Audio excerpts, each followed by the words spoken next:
जनसंवाद न्यूज, सत्य आणि विश्वासाची बातमी। उल्हासनगर कॅम्प क्रमांक 3 रेल्वे स्टेशन जवळील वालधुणी नदी परिसरात अनधिकृत कब्जा प्रकरणामुळे खळबळ उडाली आहे।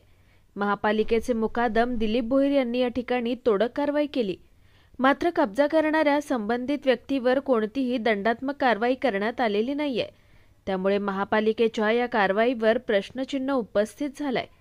स्थानिक नागरिकांनी महापालिकेच्या या कारवाईला अर्धवट म्हटलं असून मूळ दोषींना पाठीशी घातल्याचा आरोप केलाय।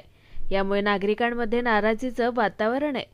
दरम्यान प्रभाग समिती क्रमांक 3 चे अधिकारी विशाल कदम यांच्या कार्यप्रणालीवर देखील सवाल उपस्थित केले जात आहेत।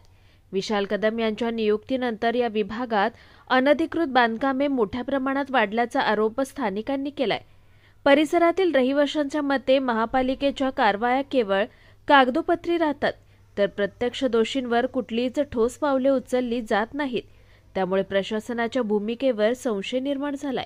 जनसंवाद न्यूज, सत्य आणि विश्वासाची बातमी। आजच सबस्क्राइब करून बेल आयकॉनला क्लिक करा आणि पहा ताज्या घडामोडींचा अचूक अंदाज आपल्या मोबाईलवर।